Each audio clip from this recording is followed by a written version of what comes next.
Welcome.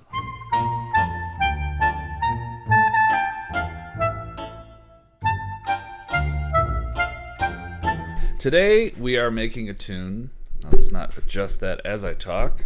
Today we're writing music centered around a Shepard tone. A Shepard tone, according to Wikipedia, is a sound that creates the auditory illusion of a tone that seems to continuously ascend or descend in pitch, yet which ultimately gets no higher or lower. The ascending version of this is what we're going to be working with today.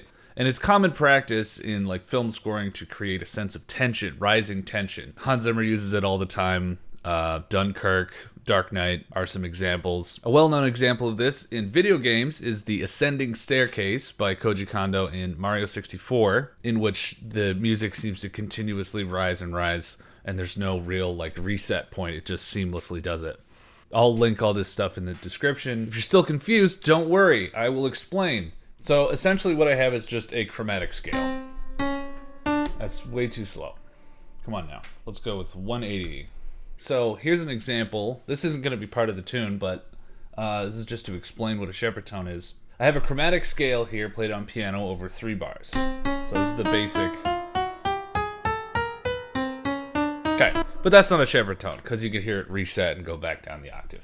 The Shepard tone illusion happens when you both.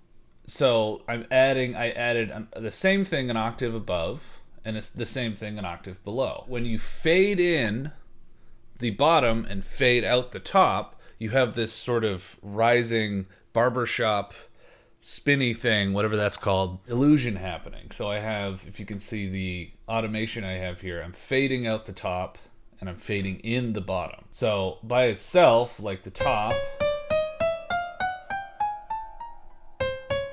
so it disappears, bottom.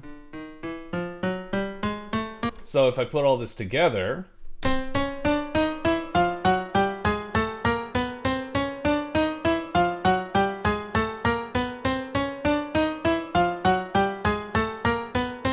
so if you just close your eyes, you can't really tell where the loop starts again, right? So that's the basic idea. Now, what I've done here, I'm using Vital. It has an actual Shepard tone template, which is great. You know how much I love templates. When I press,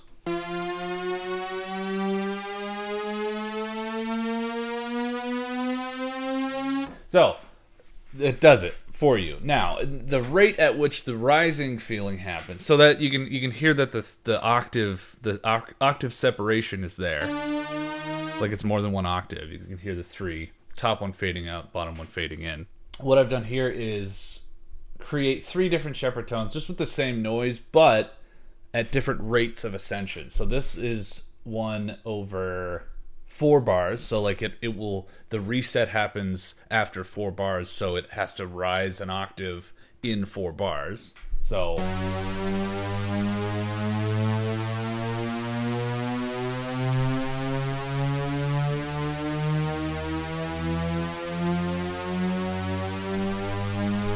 that seemed a little quick, possibly.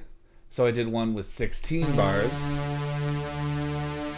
So this has more, it sounds a little more static, but it's more, it could be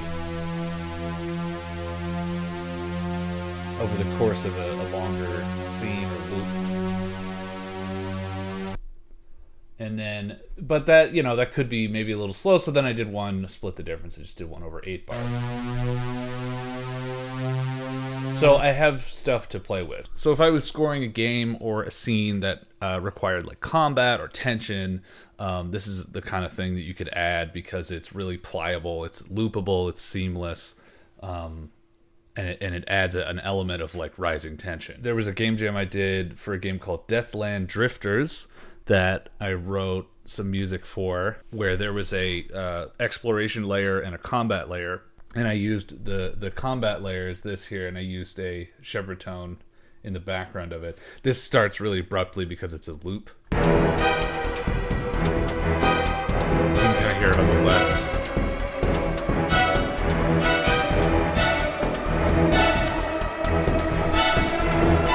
So that's the kind of vibe. We're more or less gonna kind of keep a similar vibe. I'm not exactly sure what we're gonna write, but it'll be good. Yeah, and this type of thing is like I don't have anything guiding me of what to write. I don't have visuals or narrative or anything, so I'm just kind of making up my own. So like things that'll dictate what instruments I use along with it, they aren't there, so I'm just fabricating them. So I'm kind of going for like cyberpunk, spy, just stressful overall, I guess.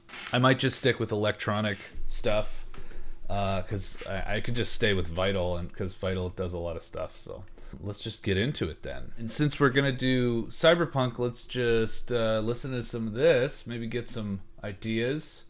I had this one up from earlier.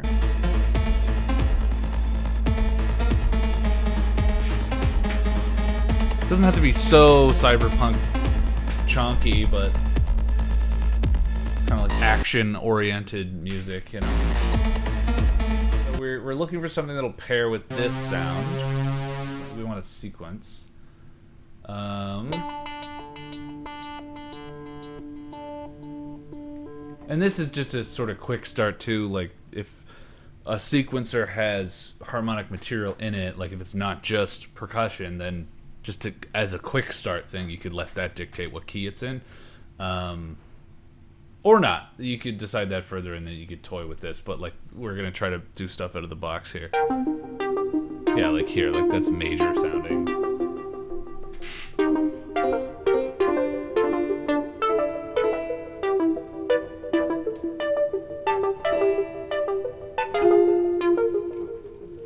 Maybe. But we want something that's more like tense, you know?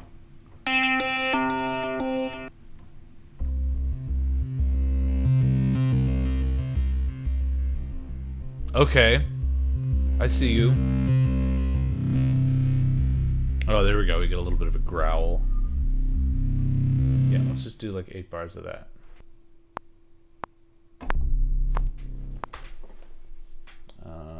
Because I'm impatient. And that's it, folks. That's composition these days.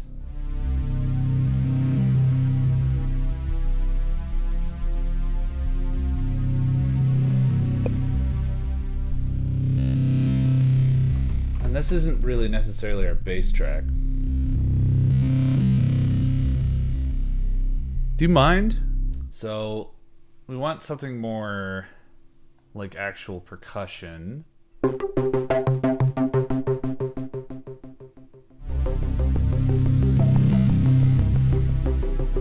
Well, and like harmonically, you could.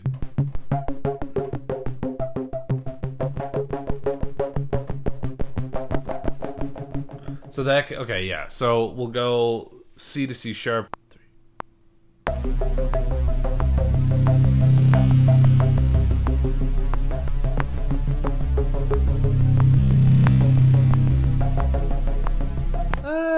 Maybe we could do the half step thing in a different layer, actually.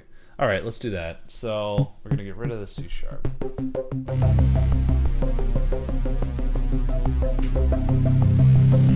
So that's kind of like its own loop already.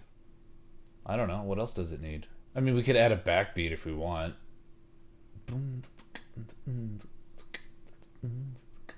No, I don't know, man.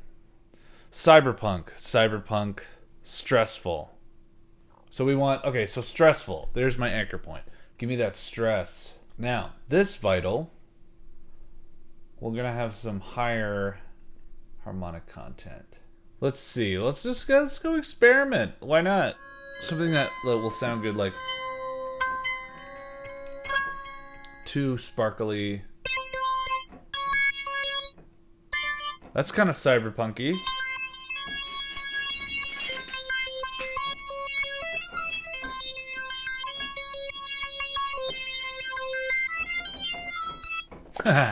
I don't know.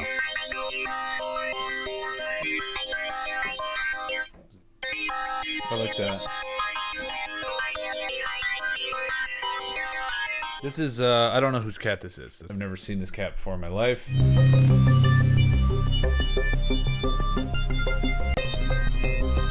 Oh, did that not fire?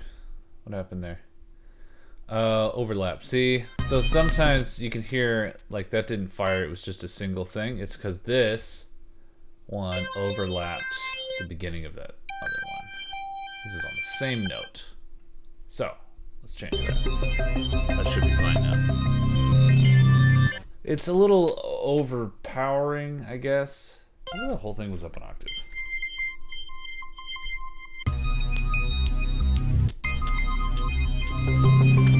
Okay, so that raises a good point. Like, a good principle of arranging is like to keep the things that you're arranging for out of each other's way.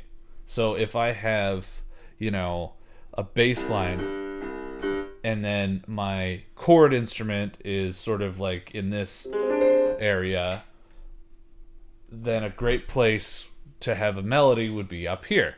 Likewise, you could have the melody in the middle, chords up here. And it doesn't have to be like, you can still have like a chord, but like as soon as your melody starts to go into the same harmonic range as some of your other instruments, you run into trouble with overlapping, and it's just things don't come out the way that you want them to. So a good skill, and I think that has to do with the mix as well. Mixing and arranging are similar that way.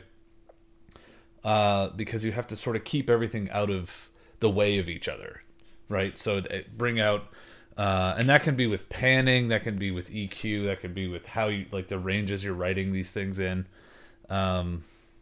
Yeah, so that's a good example. So I just moved that top one up into a much higher range, and that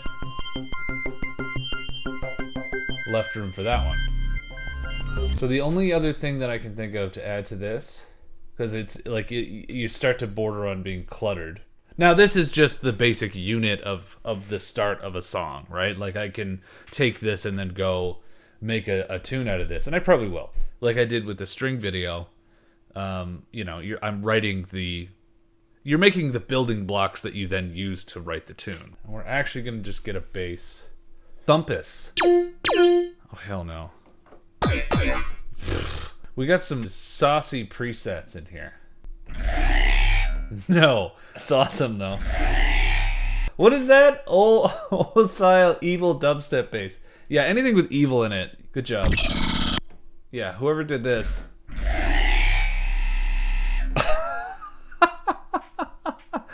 Simple whim. Good spelling of whim. Jesus. Digestive trauma. Glork glunk. Horror of Melbourne too. Yeah, I've seen that before. Hurts my teeth. I don't need texture. I just need a bass. Yeah, let's go with that one. Yeah, so this is just an 8-bar loop of what. Now, if I was expanding this into a whole track, you can start with like certain layers for 16 bars and then go, you know, ease in the next layer and ease it out, and then it just depends on like having a good amount of variety without being too busy with this kind of thing is good, because you don't want to be repetitive either. Like this wouldn't be enough to constitute an entire tune. You couldn't just play this for 2 minutes and then fade it out. You could, but it would just be cheap, you know? We don't do cheap around here. Let's use spaces 2. Actually, no. Okay, so what I just did was wrong. What I should do, instead of adding a reverb plugin to that track, I should create a reverb bus. It's always good to do this, because less processing power and more consistency in whatever reverb you're using. If I end up routing other tracks to the same reverb, it just they're in the same room. The instruments end up being in the same room sonically. I don't know if any of that made sense. So what I've done here is it's the same thing. It's the same plugin, but it is on a bus now. So if I solo this, you don't hear anything because the bus isn't up. So if I turn the bus signal up,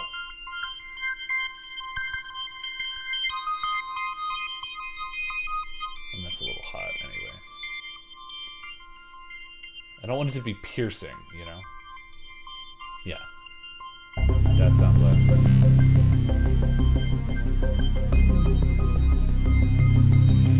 So now, if we try it without the Shepard tone,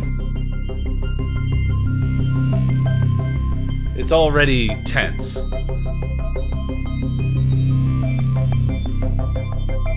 And so you could use that in the tune. So maybe like if this is the beginning of the next section and you fade in the Shepard tone, it adds another layer of tension. It's a little quiet now that we have everything going. Let's go to 10.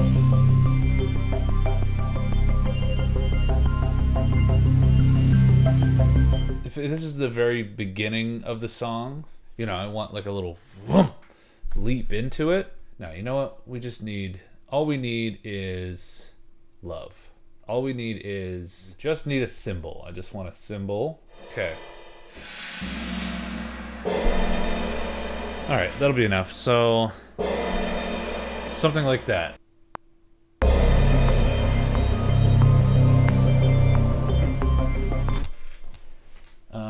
And so we're going to go bounce in place.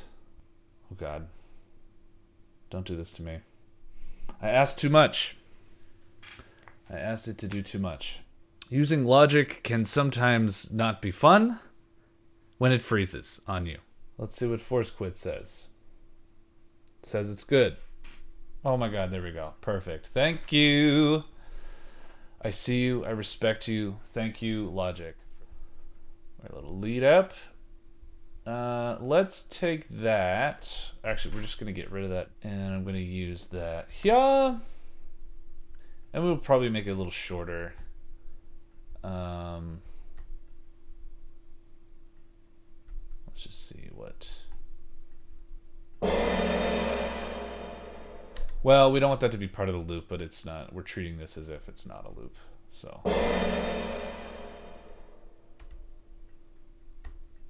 And this is actually, yeah, it'll be much shorter than that. It's more of a button. So, and we go like this, reverse. It's gonna be shorter. Actually, I don't even know if we need that. Let's just mute that for now. And we want like a shape kind of like, because it's gonna sneak up on you. So you don't want a shape like that, because that's gonna be. So you want it to be kind of like the inverse of that. So more better, more quicker. There's also not really a hit with that noise. Like it doesn't. There's no percussive. Just kind of puffs away. That artifact is no good. You'd have to get it on a pass that it doesn't do that. Why is it doing that? Who's the culprit? Who is it? It's you. Okay, how come? How come? Is it the envelope? Envelope? No, come on. Why are you doing that?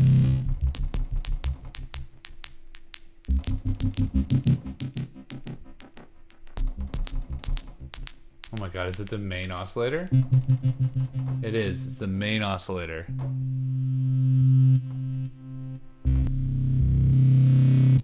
Should we just bounce in place? Maybe that'll help.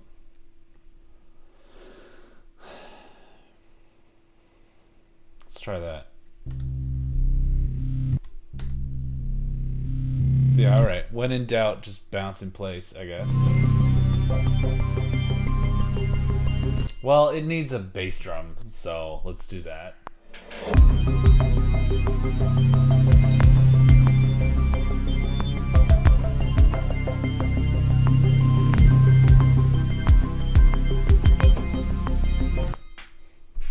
So that's the basic loop.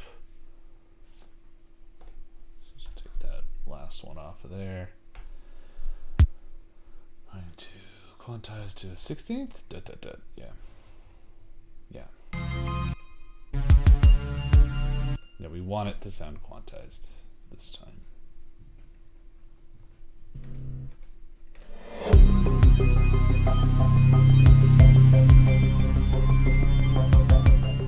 EQ. EQ will save us.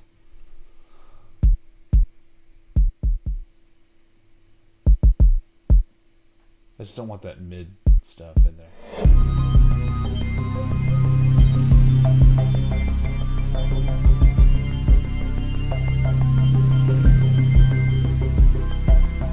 There you have it. Shepard Tone music. I'll finish that eventually. I don't know. That's some stuff. Go make your own Shepard Tone. Maybe with Vital. Maybe with something else. You know, Vital's good because it's free, but you pay for the presets, so it's you could shop around and listen to some. It's good. I like it. Serum is another commonly used wavetable. It's a wavetable synth. That's what they call it. Anyway. Goodbye. Until next time. Thank you for coming again. Goodbye.